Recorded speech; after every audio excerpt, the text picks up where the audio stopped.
Good morning students. पिछला video pause हो गया था और बंद हो गया था, कोई बात नहीं, हम इसी वीडियो को थोड़ा और आगे बढ़ाते हैं। हमने आपसे बताया था कि repulsive is the sure test of magnetism, क्योंकि हमें पता है कि ये nickel, iron, cobalt in pieces को अट्रैक्ट करता है, फिर ये नॉर्थ और साउथ अनलाइक पोल्स को भी अट्रैक्ट कर लेता है। तो हम ये कैसे स्पेसिफाई करेंगे कि दूसरा जो ऑब्जेक्ट है उसका जो फेस है, जिस पोल को हम इस मैग्नेट के साइड लेकर जा रहे हैं, तो वो कौन सा पोल है। तो उसको टेस्ट करने के लिए केवल और केवल जो बेस्ट मेथड है वो हमारा रिपल्सिव है। ये हमने पिछली क्लास में बताया था। अब कुछ टर्म्स हैं जिनको हमें पढ़ना है। Terms just like magnetic dipole के बारे में पढ़ना है। तो डाइपोल तो आपको पता ही है क्या होता है। मैग्नेटिक पोल्स के बारे में पढ़ना है तो मैं आपको बता देता हूँ। एक टर्म हमारे पास क्या है, मैग्नेटिक पोल। मैग्नेटिक पोल मतलब एक ऐसा रीजन, एक ऐसी जगह जहां पर मैग्नेट अपना मैक्सिमम स्ट्रेंथ को शो करता हो, अपनी मैक्सिमम मैग्नेटिक स्ट्रेंथ को शो करती हो, दैट इज मैग्नेटिक पोल। हम क्या कहेंगे भाई, there are the reason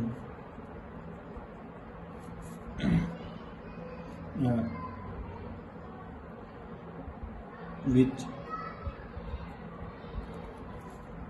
show maximum magnetic strength.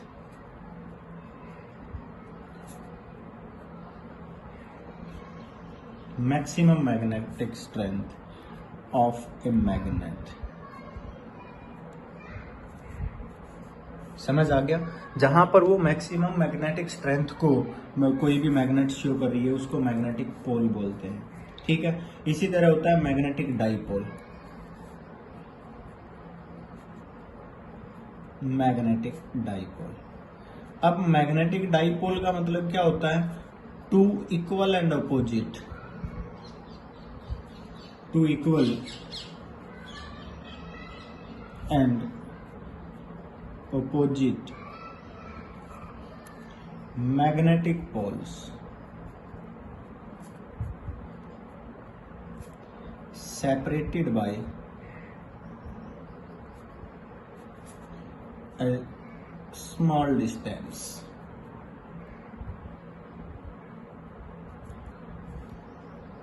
is called magnetic dipole। समझ आ गया भाई। देखिए मैं बनाता हूं यहां पर। मैंने कहा ये हमारे पास एक मैग्नेट है, ठीक है। यहां पर मैंने कहा साउथ पोल है, यहां पर मैंने कहा नॉर्थ पोल है। पहली बात, जो मैंने ये डॉट डॉट लाइन बनाई है इसके बारे में भी मैं आपको बताता हूं। मैं पोल की बात कर रहा हूं, magnetic pole. South and north are the magnetic pole, ठीक है। यहां पर जो south and north are magnetic pole, बस यही होते हैं मैग्नेटिक पोल, इनके अलावा कोई और पोल नहीं होते हैं। एक साउथ पोल होता है और एक नॉर्थ पोल होता है। दूसरा पॉइंट मैं आपको बता देता हूं यहीं पर कि मैग्नेटिक डाइपोल की बात की गई है तो इनके बीच में हम एक सेपरेशन लेते हैं। हम क्या कहते हैं कि साउथ और नॉर्थ पोल के बीच में एक फाइनाइट सेपरेशन है, तो ये क्या बन गया, ये आपके पास मैग्नेटिक डाइपोल बन गया। ये क्या बन गया, मैग्नेटिक डाइपोल। क्लियर है, ये पूरा का पूरा सिस्टम मैग्नेटिक डाइपोल बन गया। जो डॉट डॉट लाइन बनाई है मैं इसको बता देता हूं, ये हमारे पास मैग्नेटिक एक्सिस होती है। मतलब मैग्नेटिक डाइपोल को एक स्ट्रेट लाइन से जो मिलाती है उसको मैग्नेटिक एक्सिस बोल देते हैं। समझ आ गया। मतलब हम क्या कहेंगे कि जो मैग्नेटिक जो स्ट्रेंथ है, जो लाइन पास हो रही है, जो मैग्नेटिक पोल से पास हो रही है, ठीक है, लाइन पासिंग थ्रू, यहीं पर लिख देता हूं, लाइन पास थ्रू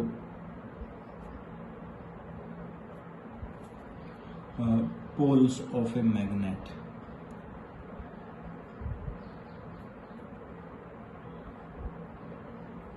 समझ आ गया? क्या हो गया भाई, हम उसको क्या कर देंगे, मैग्नेटिक एक्सिस बोल देंगे। अब मैं ये कहता हूं कि अगर मैं मान लीजिए इस लाइन के परपेंडिकुलर बाइसेक्टर यूं बना दूं, बना दिया भाई, ठीक है, हम इसको क्या बोल देते हैं, magnetic equator.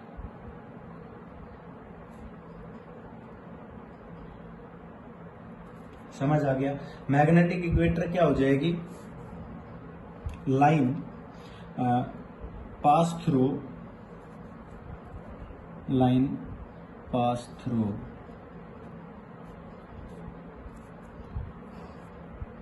perpendicular, pass through perpendicular to the center of magnetic axis। ये याद रखना है, मैग्नेटिक जो एक्सिस है ना, उसके सेंटर से जो पास हो रही है उसको हम क्या बोल देंगे भैया, मैग्नेटिक इक्वेटर। एक आता है बेटा, देखिए जैसे कि ये आपके पास क्या है, ठीक है, ये आपके पास एक डाइपोल है, साउथ नॉर्थ, ये आपकी मैग्नेटिक एक्सिस, ये इक्वेटर, ठीक है। अब देखो यहां पर एक आता है कि साउथ और नॉर्थ के बीच में जो सेपरेशन है ना, उसको बोलते हैं मैग्नेटिक लेंथ।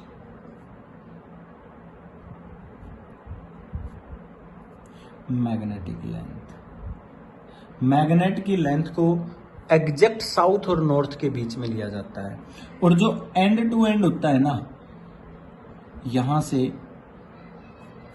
और यहां तक की जो लेंथ है बेटा, इसको बोला जाता है ज्योग्राफिक लेंथ। मीन्स हम ये कह सकते हैं geographic length is always greater than magnetic length। Geographic length जो मैग्नेट होता है ना, उसके एंड टू एंड होती है, और नॉर्थ पोल कभी भी आप यहां नहीं बता सकते कि इस एंड पर होगा। ये बात हमेशा याद रखें, पॉइंट क्लियर है।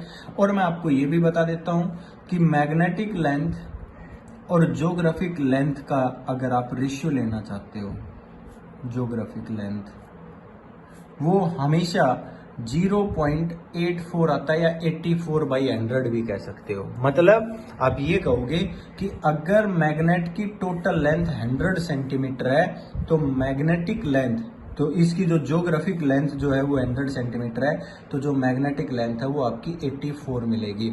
मीन्स आप ये कह सकते हो कि जो ये वाला मार्जिन है ना, यहां से यहां तक का जो मार्जिन है, ये 0.8 होता है। कितना होता है भाई, 0.08, 0.08, और इधर भी ये 0.08। मतलब जो इसकी ज्योग्राफिक जो एंड टू एंड लेंथ होती है ना, उससे थोड़ा सा कम होता है। कितना कम होता है, 0.8 साइड में होता है, पीछे होता है। समझ आ गया होगा? तो ये सबसे इंपॉर्टेंट पॉइंट है जो आपने याद रखना है। पॉइंट क्लियर हो गया भाई? आगे बात करते हैं। आगे ये तो हमने डाइपोल के बारे में बताया, ठीक है। अब डाइपोल के आगे अगर हम पढ़ें तो यहां पर एक आता है dipole moment, magnetic dipole moment. यहां पर मैं लिख देता हूं, मैग्नेटिक डाइपोल मोमेंट, ठीक है। अब यहां पर एक बात और मैं आपको बता देता हूं, हम इस डाइपोल को अपना जो इलेक्ट्रिक डाइपोल है ना, उसके साथ कंपेयर कर देते हैं। समझ आ गया? तो मैं आपको बता देता हूं कि इसकी जो पोल स्ट्रेंथ है ना बेटा, उसको हम QM से लिखेंगे। M का मतलब मैग्नेटिक, Q का मतलब है, जैसे कि उसमें हमने चार्ज का मैग्नीट्यूड लिया था, यहां पर हम मैग्नेटिक पोल स्ट्रेंथ का मैग्नीट्यूड लेंगे। समझ आ गया? हम यहां पर क्या बता देते हैं, QM is pole strength of magnet, pole strength of magnetic dipole।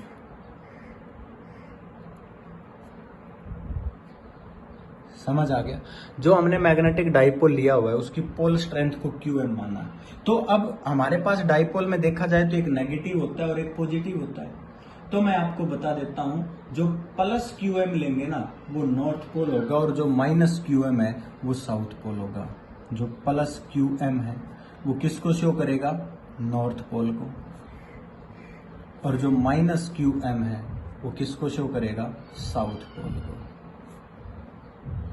तो हम इसको तो QM बता सकते हैं और इसको क्या बता सकते हैं? माइनस QM, क्योंकि अब इनके बीच में सेपरेशन भी बतानी है। जब हम इनकी सेपरेशन बताएंगे तो मैंने कह दिया कि इनके बीच में जो सेपरेशन है वो आपने क्या ले ली बेटा? 2A। 2A is magnetic pole length या मैग्नेटिक लेंथ भी आप कह सकते हो। हम इस मैग्नेटिक लेंथ को क्या मानकर चलते हैं? 2A मानकर चलते हैं। किसी बुक में 2L लिख रखा होगा, किसी बुक में D लिख रखा होगा, किसी बुक में R लिख रखा होगा, डजेंट मैटर, हम 2A लिखकर चल रहे हैं। अब मैग्नेटिक डाइपोल मोमेंट की बात करें तो M से डिनोट करते हैं pole strength multiply by length of dipole. वहां पर हम P से डिनोट करते थे, यहां पर हम M से डिनोट करते हैं। वेक्टर क्वांटिटी है भाई। कैसी क्वांटिटी है भैया? वेक्टर। समझ आ गया। अब देखिए ध्यान से, मैग्नेटिक पोल स्ट्रेंथ, अब इसकी यूनिट की बात करते हैं। यूनिट हमने पहले भी आपसे बताया था, एक तो होती है एम्पियर मीटर स्क्वायर। आपको पता होगा M = NIA, आपसे पढ़ाया था, बोलो पढ़ाया था कि नहीं? तो इसकी यूनिट होती है एम्पियर मीटर स्क्वायर, ये भी आप बता सकते हो, ये इसकी यूनिट है। और इसकी एक यूनिट मैं आपको और बता देता हूं, जूल पर टेस्ला। वर्क डन की यूनिट में भी पढ़ते हैं, जूल पर टेस्ला, मतलब आप लिख सकते हो जूल पर टेस्ला। क्लियर है? समझ आ गया होगा। अब अगर ये वेक्टर क्वांटिटी है तो डायरेक्शन भी बतानी होगी। छोटे छोटे पॉइंट हैं जो आपको मालूम होने चाहिए। अगर ये वेक्टर क्वांटिटी है तो आपको डायरेक्शन भी मालूम होना चाहिए। अगर डायरेक्शन की बात करें तो इसकी डायरेक्शन वहां पर नेगेटिव टू पॉजिटिव थी, -Q टू +Q। यहां पर भी सेम वही है, मतलब south pole to north pole, -Q to +Q। Its direction is south to north pole. -Q मत लिखना, यहां पर साउथ टू नॉर्थ पोल लिखना है। समझ आ गया। अब इसकी थोड़ी बहुत प्रॉपर्टी और बची है, वो भी पढ़ लेते हैं। अगर मान लीजिए आप किसी भी मैग्नेट को कट कर देते हैं, हमने कहा व्हेन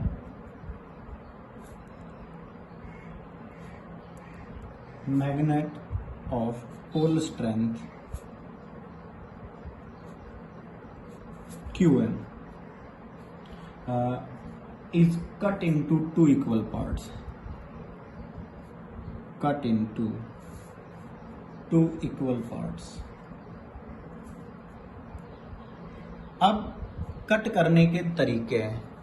एक तो आपने कैसे कट किया, जैसे कि आपके पास ये एक मैग्नेट है, ठीक है, आपने कहा ये साउथ पोल है और ये नॉर्थ पोल है। और दूसरा तरीका मैं आपको ये बता रहा हूँ कि ये आपके पास एक मैग्नेट है, साउथ पोल है और ये नॉर्थ पोल है। एक को आप लेंथ वाइज कर देते हो और एक को आप परपेंडिकुलर। जैसे एक को तो आपने ऐसे कट कर दिया भाई और एक को आपने ऐसे कट कर दीजिए, मतलब ये तो कैसे हो गई? Longitudinal cut. और इसको कैसे कर दिया? Transverse cut. समझ आ गया। आपने दोनों को अलग अलग तरीके से कट किया है, एक को तो लेंथ वाइज कट कर दिया और एक को ट्रांसवर्स कट कर दिया। परपेंडिकुलर मतलब ट्रांसवर्स का मतलब होता है परपेंडिकुलर टू एक्सिस, ये तो समझ सकते हो। एक को तो आपने एक्सिस क्या लॉन्ग काट दिया, एक को आपने परपेंडिकुलर काट दिया। तो दोनों कंडीशन में क्या होगा ये बात समझनी है। इस कंडीशन में pole strength will be half, मतलब क्या हो जाएगी QM/2। मेरी बात समझ गए? पॉइंट क्लियर है। और इस केस के अंदर पोल स्ट्रेंथ सेम रहेगी। समझ आ गया? हम क्या कहेंगे, जो परपेंडिकुलर एक्सिस है pole strength of each part is same. Pole strength of each part is same. और जो पहले थी वही रहेगी, कोई चेंज नहीं आएगा। ये भी एक इम्पोर्टेंट पॉइंट है। समझ आ गया होगा? और भाई इसके अंदर हम मैग्नेटिक मोमेंट बता चुके हैं, डायरेक्शन बता चुके हैं, मैग्नेटिक मोमेंट की डायरेक्शन बता दी। आप इसको इलेक्ट्रिक डाइपोल के साथ कंपेयर भी कर सकते हो। और मेरे हिसाब से कोई खास पॉइंट नहीं है, अगर कोई होगा तो मैं आगे बता दूंगा। अब हम पढ़ते हैं बेटा Coulomb's law of magnetic force. क्या पढ़ते हैं बेटा? Coulomb's law of magnetic force. देखिए, इसको हम बहुत ज़्यादा एक्सप्लेन करके नहीं पढ़ेंगे, बस जैसे कि आपने वहाँ पढ़ा था तो इसी तरह मैं बता देता हूँ। अगर हम स्टेटमेंट लिखे तो क्या कहेंगे? मैग्नेटिक फोर्स या this law states that, this law states that force between या फोर्स ऑफ अट्रैक्शन और रिपल्सन, अट्रैक्शन भी हो सकता है और रिपल्सन भी हो सकता है, बिटवीन टू मैग्नेटिक पोल्स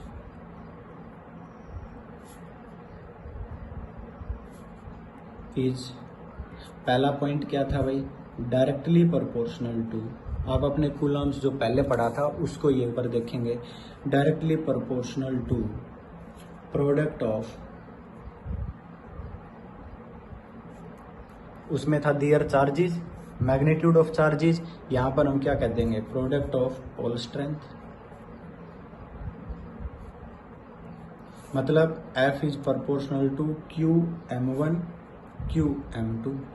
भाई एक पोल है जिसकी हमारे पास पोल स्ट्रेंथ है QM1, दूसरा पोल है उसकी पोल स्ट्रेंथ है, जैसे कि आपने क्या कहा, आपके पास ये एक मैग्नेट है साउथ नॉर्थ, आपने कहा ये है QM1, आपके पास एक दूसरा यहाँ पर रखा हुआ है साउथ नॉर्थ, साउथ रख दिया तो अट्रैक्शन हो जाएगी, इसकी कह दी QM2। अब इनके बीच में जो सेपरेशन है वो क्या बता रहे हो बेटा? R। समझ आ गया कि नहीं? तो हमने क्या कह दिया? सबसे पहला पॉइंट तो कि directly proportional to product of their pole strength, और दूसरा पॉइंट वही है, inversely proportional to, inversely proportional to square of distance between poles. जो पोल हैं उनके बीच की डिस्टेंस है, मतलब F is inversely proportional to R²। ये हमारे पास सेकंड पॉइंट है। हमने इन दोनों को क्या कर दिया? कंबाइन द इक्वेशंस, दोनों इक्वेशन को कंबाइन किया, F is proportional to QM1 QM2 upon R²। बोलो हो गया कि नहीं? अब हम क्या करेंगे? वही point K is constant of proportionality, क्योंकि हम प्रोपोर्शनलिटी कॉन्स्टेंट लगाएंगे तो F is equal to K QM1 QM2 upon R²। K is constant of proportionality which is depends on nature of medium. K is constant of proportionality depends on nature of medium. समझ आ गया भाई? किस पर depend करता है? Nature of medium पर depend करता है। और having value K is equal to μ0 upon 4 pi. समझ आ गया? हेयर μ0 इज परमिएबिलिटी, वो परमिटिविटी था, ये परमिएबिलिटी है, permeability in free space, vacuum भी कह सकते हो। समझ आ गया। वैक्यूम के अंदर इसकी परमेबिलिटी होती है and mu naught is equal to 4 pi into 10⁻⁻⁷। ये जैसे कि आपने एप्सिलॉन नोट की वैल्यू रखी थी उसी तरह से उसमें परमिटिविटी था एप्सिलॉन नोट, यहाँ पर म्यू नोट है, परमिएबिलिटी है, क्योंकि के की वैल्यू क्या होती है हमारे पास 10⁻⁻⁷। शायद अगर आपको याद हो, अगर आपको याद है तो मैं आपको बता देता हूँ, वहाँ पर भी हमने पढ़ा था, वहाँ पर भी हमने क्या पढ़ा था, और ये जो वैल्यू है म्यू नोट की हेनरी पर मीटर होती है, हेनरी पर मीटर, याद रखें। समझ आ गया। मैं आपको बता देता हूं कि वहां पर भी हमने के की वैल्यू 10⁻⁻⁷ बताई थी और मैंने कहा था कि उसका रिलेशन स्पीड ऑफ लाइट के साथ है, और उसके बाद हमने उसको एक्सप्लेन किया था जहां के की वैल्यू 9 × 10⁻⁹ आ गई थी फॉर एयर और वैक्यूम। याद रखना, यहाँ पर भी के की वैल्यू 10⁻⁻⁷ है, ये भी याद रखें। मतलब हम क्या कह सकते हैं कि अगर इसकी वैल्यू फाइंड आउट करें तो F इज इक्वल टू क्या हो जाएगा, mu not upon 4 pi cube m1 cube m2 upon r²। कोई प्रॉब्लम है? ये हमारे पास क्या आ गया भाई, फोर्स की वैल्यू आ गई। अब आपसे ये कहा जाए, मान लीजिए कि आप भाई मैग्नेटिक पोल स्ट्रेंथ को डिफाइन करिए, तो आप क्या करोगे, QM1 is equal to 1, QM2 is equal to 1, R is equal to 1, then F is equal to 10⁻⁻⁷। और इस तरह आप एक थियोरेटिकल जो डेफिनेशन है वो आप दे सकते हैं। ठीक है, अब देखिए ध्यान से, आगे एक टॉपिक पढ़ते हैं। अब हमने ये फोर्स पढ़ लिया, आगे जब आप न्यूमेरिकल पुट करो तो म्यू नॉट अपॉन 4 पाई की जगह पर सीधा 10⁻⁻⁷ ले सकते हो। ठीक है, अब हम पढ़ेंगे बेटा मैग्नेटिक फील्ड लाइंस और उसके बाद पढ़ेंगे मैग्नेटिक फील्ड। ठीक है, तो देखिए अब मैग्नेटिक फील्ड लाइंस की बात करते हैं। मैग्नेटिक, जिस तरह इलेक्ट्रिक फील्ड लाइंस पढ़ी थी ना, उसी तरह हम मैग्नेटिक फील्ड लाइंस की बात करते हैं। मैग्नेटिक फील्ड लाइंस, तो यहाँ पर मैग्नेटिक फील्ड लाइंस वही है जैसे कि हम इमेजिनरी मानते हैं, उसमें भी इसमें भी हम वही बात कहेंगे। इसके अंदर माइकल फैराडे ने इसके बारे में बताया था। किसने बताया था? Michael Faraday.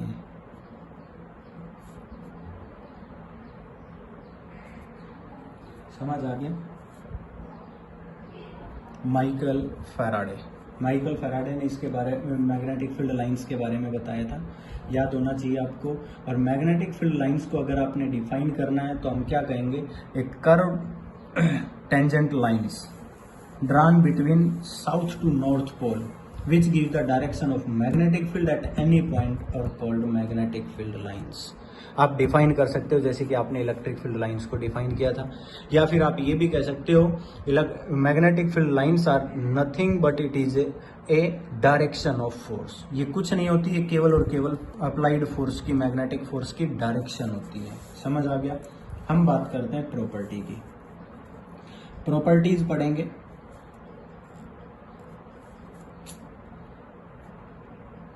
Properties of magnetic field lines.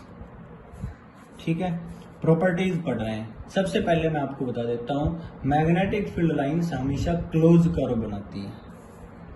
It makes, वो तो क्या थी, इलेक्ट्रिक फील्ड लाइंस कभी भी क्लोज कर्व नहीं बनाती थी। ये डिफरेंस है इन दोनों का।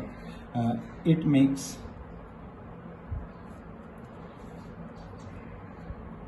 क्लोज्ड कर्व, दैट इज, हम क्या कहेंगे कि अगर हमने एयर में देखना है तो वो नॉर्थ पोल से स्टार्ट होगी और साउथ पोल पर एंड हो जाएगा। आपने वही एक रूल पढ़ना है। देखो मैं आपको बता देता हूं, आपने कहा ये साउथ पोल है, ये क्या कहा, नॉर्थ पोल है। बेटा इसकी पोल स्ट्रेंथ को -QM लिखा था, इसकी पोल स्ट्रेंथ को +QM लिखा था। अब आप एक बात बताओ, field lines away from positive थी, अवे फ्रॉम क्या थी भाई, पॉजिटिव, और टुवर्ड सेट क्या थी, नेगेटिव। बोलो थी या नहीं? तो यहां पर बाहर क्या है, एयर है। ये कहता है कि एयर के अंदर नॉर्थ पोल से बाहर निकली और साउथ पोल में एंटर कर गई। क्या मैंने कुछ गलत बोला? बोलिए भाई, समझ आ गया होगा। तो मैं यही पॉइंट लिख रहा हूं, magnetic field lines close curve बनाती है, starts in air from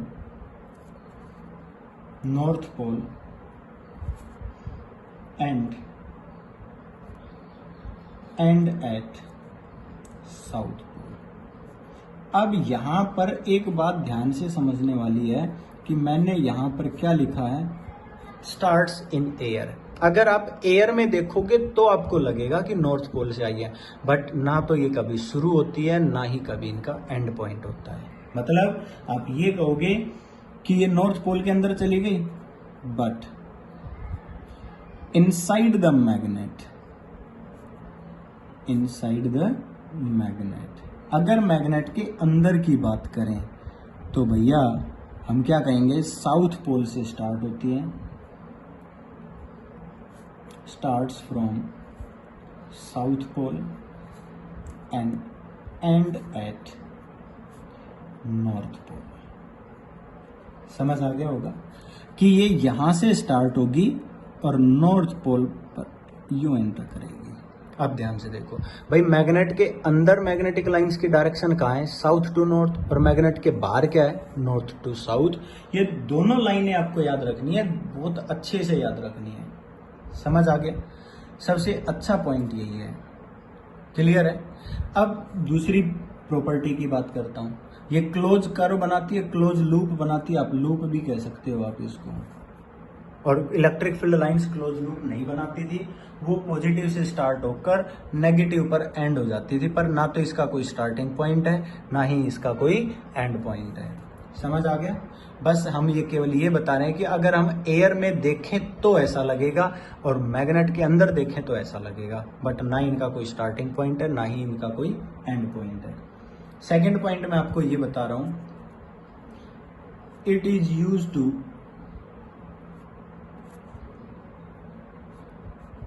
give direction of magnetic field. Magnetic field की डायरेक्शन देने के लिए हम इसका यूज करते हैं। हम क्या करते हैं, शायद अगर आपको पता हो तो हम क्या करेंगे भाई, मैग्नेटिक फील्ड की डायरेक्शन हम ऐसे ही तो दिखाते हैं, मैग्नेटिक लाइन से ही। जैसे कि आपने कहा ये साउथ पोल है और आपने कहा ये नॉर्थ पोल है, ठीक है। अब आपने मान लीजिए यहाँ पर एक मैग्नेटिक नीडल रखी, डायरेक्शन देखी तो यूं आ गई, एक मैग्नेटिक नीडल यहाँ रखी तो डायरेक्शन यूं आ गई, मैग्नेटिक नीडल को यहाँ रखा तो डायरेक्शन थोड़ी और ऐसे आ गई, मैग्नेटिक नीडल यूं रखी, मैग्नेटिक नीडल को आप यूं रखते जा रहे हो। मेरी बात समझ गए कि नहीं। अब यूं मैग्नेटिक नीडल की डायरेक्शन यूं चेंज होती जा रही है, आप पोजीशन बदलते जा रहे हो, मैग्नेटिक नीडल की डायरेक्शन चेंज होती जा रही है। यूं जैसे कि आप ये कहोगे ये डायरेक्शन थी मैग्नेटिक नीडल की, एक दूसरे के साथ टच करते हुए यूं रखते चले जाएंगे मैग्नेटिक नीडल को। समझ आ गया होगा। तो हमने क्या किया भाई, ये हमने मैग्नेटिक नीडल से मैग्नेटिक फील्ड लाइंस की डायरेक्शन दिखा दी। अब मतलब हम ये भी कहेंगे कि अगर हम यहाँ पर डायरेक्शन ले तो जो मैग्नेटिक नीडल डायरेक्शन दे रही है वही होगी। समझ आ गया होगा। दूसरा, अगर मान लीजिए यहीं पर कहा जाए they can never magnetic field lines can never intersect each other.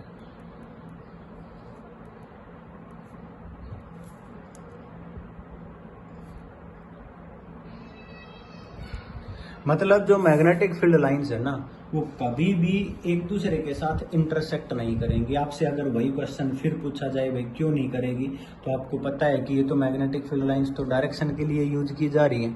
अगर ये इंटरसेक्ट कर गए तो एक ही पॉइंट पर दो डायरेक्शन हो गई, जो आप लिख सकते हैं, जो इलेक्ट्रिक फील्ड लाइंस में भी आपने लिखा था। समझ आ गया कि नहीं। तो ये भी आप बता सकते हैं कि इन दो लाइनें कभी भी इंटरसेक्ट नहीं करती। फोर्थ पॉइंट मैं आपको बता देता हूँ, relative closeness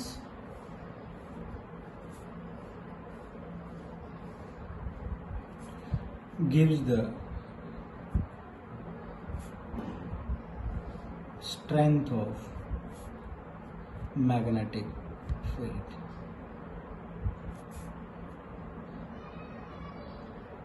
जो रिलेटिव क्लोजनेस है वो मैग्नेटिक फील्ड की स्ट्रेंथ बताती है। फील्ड लाइंस जितनी क्लोज होंगी मैग्नेटिक फील्ड स्ट्रेंथ उतनी ही ज़्यादा होगी। अगर फील्ड स्ट्रेंथ फील्ड लाइंस के बीच में गैप ज़्यादा है, क्लोजनेस ज़्यादा, ये क्लोजनेस कम है, तो फील्ड स्ट्रेंथ उतनी ही कम होगी। समझ आ गया? अब ध्यान से देखिए, अगला पॉइंट मैं आपको बता देता हूँ कि अगर हम इनमें देखें तो जो लेंथ वाइज और साइड वाइज अगर हम देखें तो जो इनकी टेंडेंसी है ना वो मतलब tendency to contract length wise and expand side wise. Side wise देखा जाए तो एक्सपेंड होती हुई नजर आएंगी, लेंथ वाइज देखें तो कॉन्ट्रैक्ट होती हुई नजर आएंगी। समझ आ गया? अगर इसी के कारण अगर हम देखें तो जो अनलाइक पोल्स है ना वो रिपेल करते हैं और लाइक पोल रिपेल करते हैं और अनलाइक पोल अट्रैक्ट करते हैं। समझ आ गया? एक ये भी इसकी प्रॉपर्टी है। तो कुछ प्रॉपर्टीज मैंने आपसे बता दी हैं, कुछ प्रॉपर्टीज आप पढ़ेंगे एंड दे यहाँ पर हम एक पॉइंट ये भी लिख सकते हैं, they do not have any starting और एंड पॉइंट। ये लिख देता हूँ वरना आप कंफ्यूज रहोगे। इनका ना तो कोई स्टार्टिंग पॉइंट होता है ना ही इनका कोई एंड पॉइंट होता है। क्लियर है? अब चलो देखिए, अब हम आगे क्या पढ़ेंगे भाई? मैग्नेटिक फील्ड इंटेंसिटी के बारे में पढ़ेंगे। किसके बारे में पढ़ेंगे भाई? Magnetic field intensity.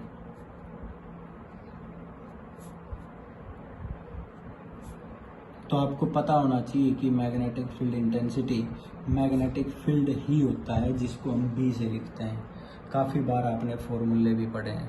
Magnetic field intensity क्या होता है भाई? वही फॉर्मूला लिमिट, उसमें तो क्यू एम टेंड्स टू 0 बताया था, क्यू नॉट था। यहीं पर भी वही होगा। यहाँ पर भी हम टेस्टिंग जो पोल लेते हैं वो नॉर्थ पोल लेंगे, पॉजिटिव पोल, और क्या लिखेंगे? F by Q naught M. मेरी बात समझ गए? ये आपके पास मैग्नेटिक फील्ड का फॉर्मूला होगा। मतलब मैग्नेटिक फील्ड अगर आप निकालना चाहोगे तो क्या हो जाएगा? Mu not upon 4 pi Q M upon R square. सीधा निकाल सकते हो। क्यों? क्योंकि आपको मालूम है एफ इज इक्वल टू क्या पढ़ा था? Mu not upon 4 pi Q M into Q naught upon क्या हो जाएगा? R square. अरे दो पोल है ये, वो यही तो है। ये क्या है? Q naught M is testing north pole. ये याद रखेंगे। नॉर्थ पोल मैंने क्यों लिखा बेटा? नॉर्थ पोल इसलिए लिखा कि नॉर्थ पोल का नेचर कैसा है? पॉजिटिव है, और हम वहाँ per unit positive test charge लेते थे। यहाँ पर भी हमने यूनिट नॉर्थ पोल लिया है। इसको क्या बोल लेंगे बेटा? Unit north pole. Unit north pole का मतलब है it have magnetic field very very less than any pole strength. समझ आ गया? Q naught M have magnetic field strength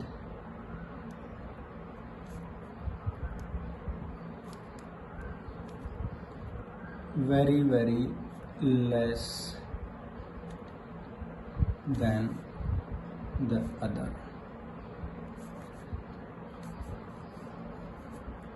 समझ आ गया? Less than the other. दूसरे से इसका मैग्नेटिक फील्ड बहुत कम है, इसलिए हम इसको यूनिट मान रहे हैं और इसको नेग्लेक्ट कर देते हैं। पॉइंट वही है जो मैंने वहां पर समझाई थी। समझ आ गया? अब मान लीजिए आपसे ये कह दिया जाए find the magnetic field due to a dipole on its axial line. ठीक है? Magnetic field due to a dipole on its axial line. आपसे ये पूछा जाए तो कैसे बताओगे भाई? आपने सबसे पहले क्या करना है? मैग्नेटिक पोल बनाना है, साउथ नॉर्थ। समझ आ गया? क्या कहोगे भाई? अगर पोल स्ट्रेंथ है तो Q माइनस क्यू एम, और इसको क्या लिख देंगे? Plus Q M. इनके बीच में जो गैप है उसको क्या लिखेंगे? 2a। और इस पॉइंट को मैंने O कह दिया, ये मैग्नेटिक एक्सिस है, इसी एक्सिस एक्सियल लाइन पर लेना है तो कहीं पर भी आप एक P पॉइंट लेंगे जो इसके सेंटर से कितने डिस्टेंस बताओगे R, भाई यही तो पढ़ा था हमने। तो हम क्या कर देंगे भाई, अगर मान लीजिए आपने मैग्नेटिक फील्ड इंटेंसिटी निकालनी है, मैं आपको ये बता रहा हूँ कि ये बहुत आसान टॉपिक है जो आप पहले पढ़ चुके हो, मेरा कहने का मतलब ये है। अब ध्यान से देखिए, हम क्या कहेंगे भाई, हम ये कर देंगे भाई B magnetic field due to north pole on point P, बोलो कहेंगे कि नहीं। अब आप एक बात बताओ, यहाँ पर हमने टेस्ट चार्ज रखना, टेस्ट पोल स्ट्रेंथ रखनी होगी जो नॉर्थ पोल होगी, साउथ नॉर्थ को क्या करेगा, अट्रैक्ट करेगा। तो मतलब क्या बता दे, इधर बता दे, और इसको क्या लिख देता हूं मैं, BN लिख देता हूं भाई। और हम क्या लिखेंगे बेटा, BN is equal to mu not upon 4 pi. भाई BN की पोल स्ट्रेंथ क्या है, QM, इसका मैग्नीट्यूड लेंगे क्योंकि डायरेक्शन हम अलग से लिखेंगे, अपॉन डिस्टेंस का स्क्वायर। डिस्टेंस कितनी है बेटा, PS, सीधा लिख दूं R प्लस A का होल स्क्वायर। अरे भाई जो एक्सियल लाइन डाइपोल पढ़ा था वो पढ़ लेना एक बार, R प्लस A का होल स्क्वायर, और यहाँ क्या बता देते हैं, अलोंग PS। कोई प्रॉब्लम है तो बताओ भाई, P से S की तरफ जा रहा है। फिर क्या लिखेंगे, BSB magnetic field due to south pole on point P point पर साउथ पोल की वजह से BS होगा भाई। फॉर्मूला भाई mu not upon 4 pi, pole strength कितनी है, QM, बोलो सॉरी बेटा, नॉर्थ पोल की वजह से लिया था ना BN, तो नॉर्थ पोल तो R माइनस A होगा बेटा, ठीक है। और यहाँ होगा R प्लस A, क्योंकि नॉर्थ पोल तो यहाँ रखा हुआ है तो R माइनस A, और नॉर्थ रिपेल करेगा तो BS इधर होगा, BN इधर होगा और BS इधर होगा। थोड़ी सी गलती हो गई भाई, ठीक है। नॉर्थ है, रिपेल करेगा तो BN इधर होगा, तो अलोंग क्या लिख दिया जाएगा बेटा, NP लिख दो इसको, और इसको क्या लिख देंगे, अलोंग PS। समझ आ गया। अब हम क्या करेंगे भाई, दोनों की दोनों पोल स्ट्रेंथ एक दूसरे के अपोजिट हैं, देन B एक्सियल, सीधा लिख रहा हूं मैं, बहुत ज्यादा घुमा फिरा के नहीं लिखूंगा। क्या कहेंगे हम बेटा, जिसका मैग्नीट्यूड ज्यादा है उसमें से स्मॉल मैग्नीट्यूड को माइनस कर देंगे। मैग्नीट्यूड किसका है, BN का ज्यादा है ना, क्योंकि यही तो पास था। अगर BN की वैल्यू ज्यादा है तो क्या लिख देंगे बेटा, BN माइनस BS। भाई वैल्यू निकाल दो, mu not upon 4 pi, QM तो कॉमन आ गया, 1 अपॉन R माइनस A का whole square minus R plus A का होल स्क्वायर। आप इसको कैलकुलेट करोगे तो B एक्सियल में सीधा लिख रहा हूँ बेटा, mu not upon 4 pi QM, ये हो गया हमारे पास 4AR upon R square minus A square whole square. बार बार इनकी कैलकुलेशन आपको नहीं समझाई जाएगी, आप अपना इलेक्ट्रिक फील्ड का फॉर्मूला, ये इलेक्ट्रिक फील्ड एक्सियल लाइन के लिए पढ़ सकते हैं। अब क्या हो गया बेटा, इसको 2A मल्टीप्लाई बाई 2R लिखेंगे, B axial is equal to mu not upon 4 pi QM multiply by 2A multiply by 2R upon R square minus A square whole square. बेटा मैंने आपसे बताया था QM multiply by 2A dipole moment था, M था हमारे पास, हमने value put कर दी। B एक्सियल हमारे पास क्या आ गया बेटा, mu not upon 4 pi M into 2R upon R square minus A square whole square. Along direction हमने BN में से माइनस किया था तो BN की डायरेक्शन NP थी, अलोंग NP, और अलोंग एक्सिस, अलोंग ये भी कह सकते हो साउथ टू नॉर्थ, और ये भी कह सकते हो B axial along magnetic dipole moment, magnetic dipole moment, क्योंकि हमने बताया था मैग्नेटिक डाइपोल मोमेंट की डायरेक्शन क्या होती है, साउथ टू नॉर्थ। शायद इलेक्ट्रिक फील्ड में भी ऐसा ही आया था, सेम आया। अगर स्पेशल केस लिखो, आप ये कहते हो स्पेशल केस लिख देता है, स्पेशल केस लिखते हो तो हमने कह दिया if R is greater than A, then हम क्या कह देंगे बेटा, R square minus A square is nearly equal to क्या लिख देंगे, आर स्क्वेयर, और हमारे पास बी एक्सियल क्या आ जाएगा बेटा, b axial is equal to mu not upon 4 pi 2m upon r cube. मतलब b axial is inversely proportional to क्या कह दोगे बेटा, आर क्यूब। शायद अगर आप देखो तो वहां पर हमने ई की जगह पर, वहां ई की जगह पर बी लिख दिया और वहां डाइपोल मोमेंट पी की जगह पर एम रख दिया, और कांस्टेंट वहां पर 1/4 पाई एप्सिलॉन नॉट था, यहाँ पर म्यू नॉट अपॉन 4 पाई है। केवल हमने उनको रिप्लेस किया है और हमारे पास कुछ भी हमने अलग नहीं किया। समझ आ गया। इसी तरह आपसे कहा जाए कि magnetic field due to a dipole on equatorial line, ये मैं स्पीड से कराऊंगा बेटा और बहुत ज़्यादा टाइम इस पे खराब नहीं करेंगे, ये बातें याद रखेंगे। देखिए, magnetic field due to a dipole on equatorial line.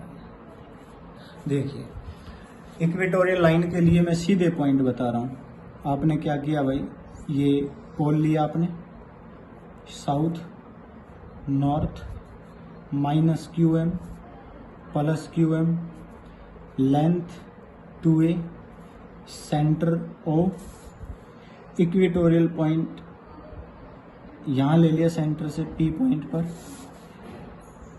ये डिस्टेंस R, ये distance R square plus A square का अंडर रूट।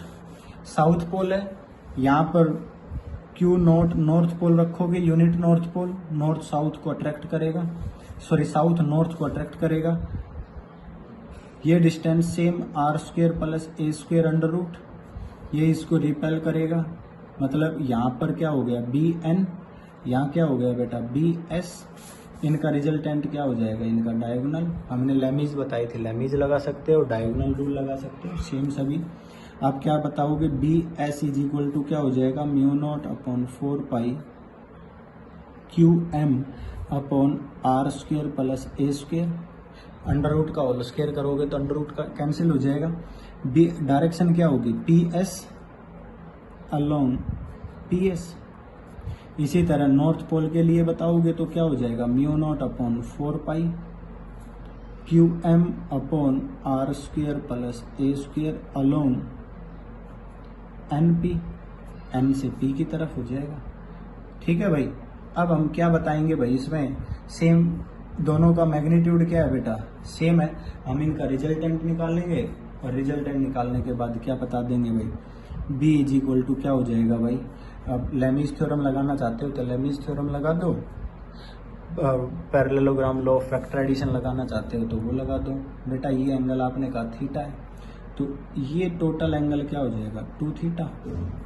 तो क्या लगा देंगे भाई, BN square plus BS square plus 2BN BS कोस 2 थीटा और इसका अंडर रूट। वैल्यू को जब हम कैलकुलेट करेंगे तो फाइनली हमारे पास जो आंसर आना चाहिए, मैं सीधा का सीधा वही आंसर लिख रहा हूँ, B is equal to mu not upon 4 pi, क्योंकि आप इक्वेटोरियल लाइन एक्सियल लाइन पर electric field, equatorial line magnetic field due to equatorial line समझने के लिए आप electric field equatorial line due to a dipole electrostatics में आप पढ़ लेना, वहां पर आपको समझ आ जाएगा। M upon R square plus A square raise to power 3/2 समझ आ गया।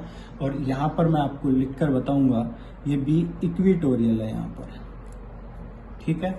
और यहाँ मैं बता देता हूँ अलोंग, आप N नॉर्थ टू साउथ कह सकते हो और अपोजिट टू डाइपोल मोमेंट कह सकते हो। आप इसके डायरेक्शन देखिए, इधर है north to south, dipole moment south to north होता है, अपोजिट टू डाइपोल मोमेंट।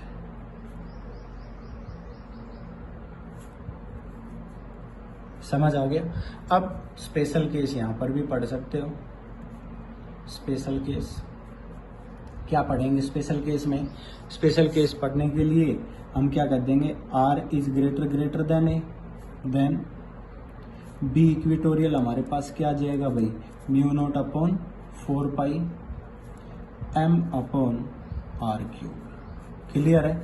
अगर हम ये बताना चाहें तो B equatorial inversely proportional to R cube मेरे हिसाब से ग्राफ बना सकते हो, और आप ये भी कह सकते हो B axial is equal to 2 into B equatorial, क्योंकि वो इससे क्या था, डबल था। ये सेम रिलेशन आपने पहले भी पढ़ लिए हैं, तो आप यहाँ तक पढ़ना। अगले चैप्टर के अंदर, अगले लेक्चर के अंदर मैं आपको torque on a magnetic dipole, potential energy of a magnetic dipole, ये सब हम मैग्नेटिक फील्ड में पढ़ाएंगे अगले लेक्चर के अंदर। तो आप सबसे पहले टॉर्क और potential energy of electric dipole भी आप अपने इलेक्ट्रोस्टैटिक से एक बार पढ़ना, वहाँ रिवीजन हो जाएगा और यहाँ आपको समझने में और आसानी हो जाएगी। Thank you.